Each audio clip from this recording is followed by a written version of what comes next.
Tu casa puede hacer que tus hijos pierdan miles de dólares en ayuda financiera para la universidad. Imagínate esta situación. Tu hijo se esfuerza durante años, saca buenas calificaciones, participa en actividades escolares, lo aceptan en la universidad que siempre soñó, pero cuando llega la carta de la ayuda financiera, recibe mucho menos dinero del que ustedes esperaban. Y entonces te haces la gran pregunta. ¿Será porque soy dueño de una casa? Lo interesante es que la respuesta puede ser sí como puede ser no. Todo depende de un formulario que llenes y de la universidad donde tu hijo aplique. Lo peor de todo es que miles de padres descubren esto cuando ya es demasiado tarde. Hoy te voy a explicar cuándo tu casa puede afectar la ayuda financiera de tus hijos, cuándo no tiene absolutamente ningún efecto y cuáles son los errores que debes evitar para no perder miles de dólares en becas y ayudas para la universidad. Quédate conmigo hasta el final de este video, porque esta información puede hacer una gran diferencia para el futuro de tu familia.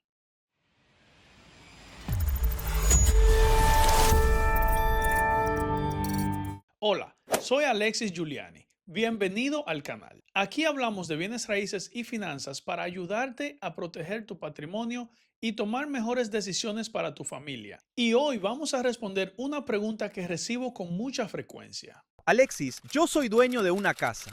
¿Eso puede afectar la ayuda financiera de mis hijos cuando vayan a la universidad? La respuesta corta es depende, pero no te preocupes. Al terminar este video vas a entender exactamente cuándo sí afecta, cuándo no afecta y qué debes hacer para evitar errores que podrían costarle mucho dinero a tu familia. Capítulo 1. Todo comienza con dos formularios. Lo primero que tienes que saber es que existen dos formularios principales para solicitar ayuda financiera universitaria en los Estados Unidos. Y aunque muchas personas piensan que son iguales, la realidad es que funcionan de maneras completamente diferentes.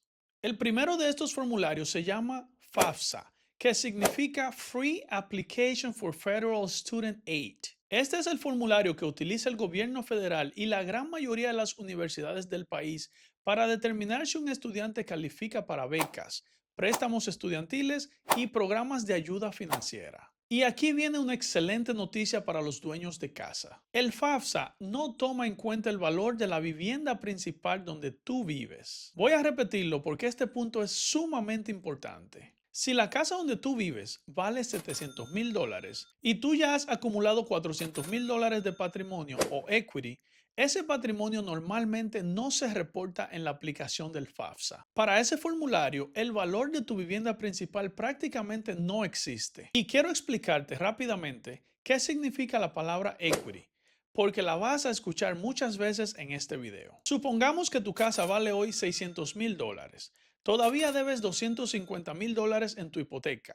Eso significa que realmente ya tienes aproximadamente $350,000 de patrimonio acumulado en esa casa. A esa diferencia la llamamos equity o plusvalía. Y ese equity, en la mayoría de los casos, no afecta la ayuda financiera federal cuando llenas el FAFSA. Hasta aquí todo parece una excelente noticia, pero aquí es donde la historia cambia completamente, porque no todas las universidades utilizan únicamente el FAFSA. Y aquí es donde muchos padres se llevan una sorpresa. Antes de continuar, quiero pedirte un pequeño favor. Si esta información ya te está ayudando, suscríbete al canal. Todas las semanas comparto información sobre bienes raíces y finanzas para ayudarte a proteger tu patrimonio y evitar errores que pueden costarle miles de dólares a tu familia. Y si conoces a algún padre o madre con hijos que pronto van para la universidad, compártele este video, porque esta información puede ahorrarles muchísimo dinero. Y no te olvides de darle like a este video, ya que esto ayuda a que YouTube lo siga compartiendo con muchas más personas. Ahora sí, vamos con la parte que casi nadie conoce. Capítulo 2. El formulario que puede cambiarlo todo. Existe un segundo formulario llamado CSS Profile y aquí es donde las reglas cambian. Este formulario no lo utiliza el gobierno federal. Lo utilizan muchas universidades privadas y algunas de las universidades más prestigiosas de los Estados Unidos. ¿Y cuál es la gran diferencia? Que este formulario sí puede preguntarte cuánto vale tu casa, sí puede preguntarte cuánto debes de hipoteca y sí puede tomar en consideración parte del patrimonio que ya tienes acumulado en tu vivienda. Y aquí es donde muchas familias se confunden, porque piensan, si el FAFSA no toma en cuenta mi casa, entonces ninguna universidad lo hará. Y eso no es cierto. Déjame darte un ejemplo muy sencillo. Imagina dos familias. Las dos ganan exactamente el mismo salario. Las dos tienen hijos con las mismas calificaciones. Las dos tienen prácticamente el mismo perfil financiero. La única diferencia es que un estudiante aplica a una universidad pública que solamente utiliza FAFSA, mientras que el otro aplica a una universidad privada que también exige el CSS Profile. Aunque las dos familias sean prácticamente iguales, la universidad privada podría analizar el patrimonio que tienen acumulado en su vivienda y como consecuencia la ayuda financiera podría ser diferente. Eso no significa que automáticamente vas a perder la ayuda. Significa que esa universidad puede utilizar una fórmula distinta para calcular cuánto considera que tu familia puede aportar al costo de la educación. Y aquí viene algo todavía más interesante. No todas las universidades que utilizan el CSS Profile hacen el mismo cálculo. Cada una tiene sus propias reglas. Algunas prácticamente ignoran el patrimonio de la vivienda. Otras solamente consideran una parte. Y otras sí toman una porción mucho mayor. Por eso, dos universidades privadas pueden ofrecer paquetes de ayuda completamente diferentes al mismo estudiante. Y precisamente por esa razón, nunca debemos asumir que todas las universidades calculan la ayuda financiera de la misma manera. En el próximo punto te voy a explicar exactamente qué cosas sí cuentan como patrimonio, cuáles no cuentan y cuál es el error que veo cometer a muchísimas familias cuando llega el momento de solicitar ayuda financiera. Capítulo 3.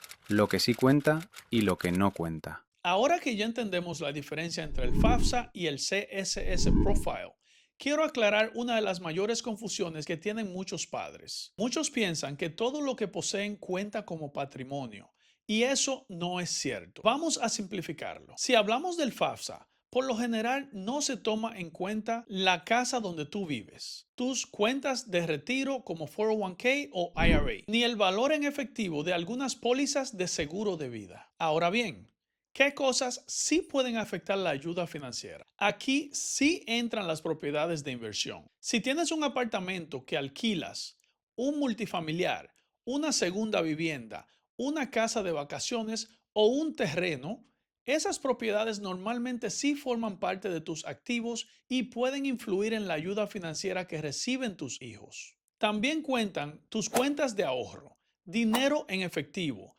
inversiones en la bolsa, fondos mutuos y otros activos financieros. En otras palabras, la casa donde vives suele recibir un tratamiento diferente al de las propiedades que compraste como inversión. Y esa diferencia puede representar miles de dólares. Aquí te doy un ejemplo para entenderlo mejor. Supongamos que existen dos familias. La primera familia tiene una casa donde vive que vale $700,000. Esa es su única propiedad. No tienen propiedades de inversión. La segunda familia tiene una casa donde vive que vale exactamente lo mismo, pero además tiene un apartamento que alquila y que vale otros $400,000. Aunque ambas familias tengan ingresos parecidos, la segunda familia probablemente tendrá que reportar esa propiedad de inversión. Y eso podría influir en la cantidad de ayuda financiera que reciba su hijo. ¿Ves la diferencia? No es simplemente ser dueño de una casa, es el tipo de propiedad que tienes. Capítulo 4. El error que cometen muchos inversionistas. Aquí quiero hacer una pausa porque sé que muchos de ustedes tienen propiedades de renta y existe un error que escucho con mucha frecuencia. Muchas personas me dicen lo siguiente, Alexis, pero esa propiedad es parte de mi negocio.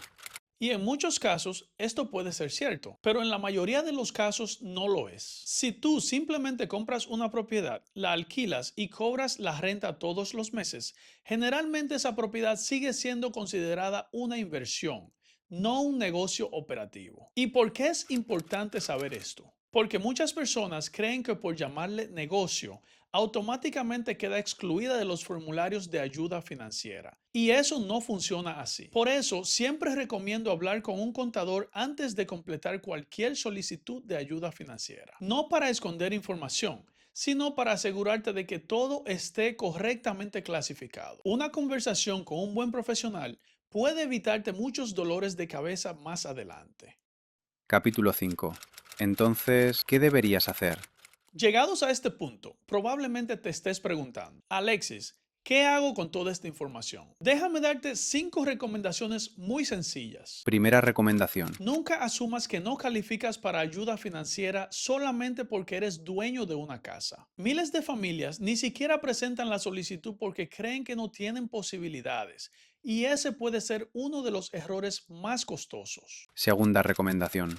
Antes de que tu hijo se enamore de una universidad, investiga qué formulario exige esa institución, porque no es lo mismo aplicar a una universidad que solamente utiliza el FAFSA que a otra que también utiliza el CSS Profile. Conocer esa diferencia desde el principio te permite planificar mejor.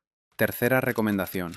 Si tienes propiedades de inversión, una segunda vivienda o un patrimonio importante, busca asesoría con tiempo. No esperes hasta el último mes antes de enviar las solicitudes. Mientras más temprano planifiques, más opciones tendrás. Cuarta recomendación.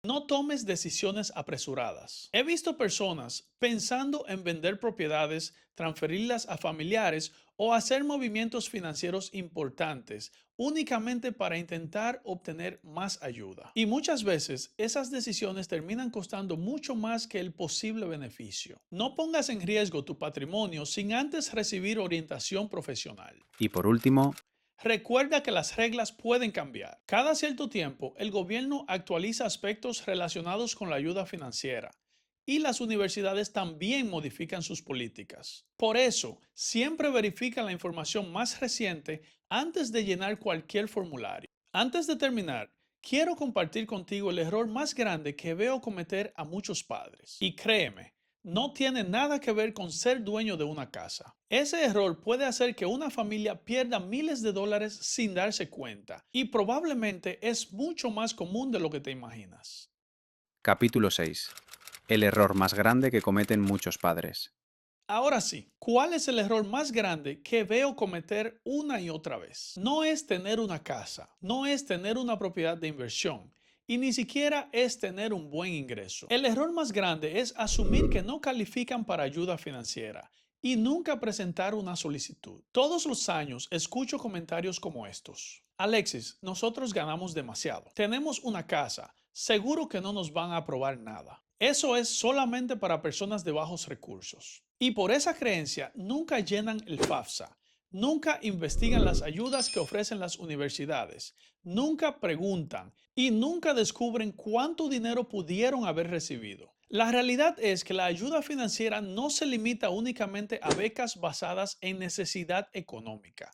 Existen préstamos federales con condiciones favorables, programas de trabajo para estudiantes, becas por mérito académico, ayudas otorgadas directamente por las universidades y muchos otros programas que dependen de cada institución. Por eso, mi recomendación es muy sencilla. Aunque pienses que no calificas, aplica. Deja que sea la universidad quien determine para qué programas eres elegible. No te elimines tú mismo antes de empezar. Otra recomendación muy importante.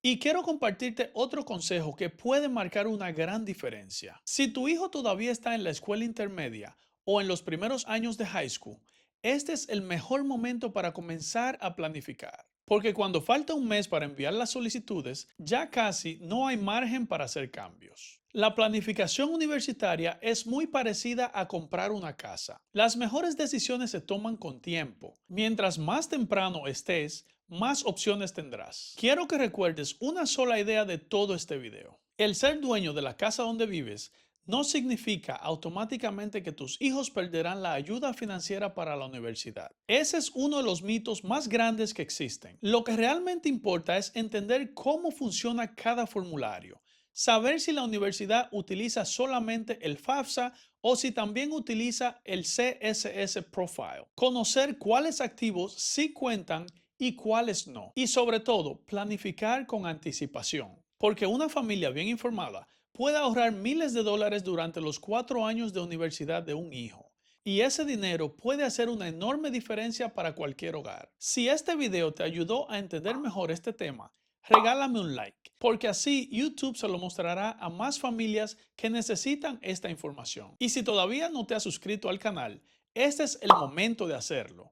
Todas las semanas comparto contenido sobre bienes raíces, finanzas y estrategias para ayudarte a proteger el patrimonio de tu familia y tomar mejores decisiones financieras. Y ahora quiero hacerte una pregunta. ¿Tus hijos ya están cerca de entrar a la universidad o todavía faltan algunos años? Déjamelo aquí abajo en los comentarios. Me encanta leerlos y muchas veces sus preguntas se convierten en el tema del próximo video. Muchas gracias por acompañarme.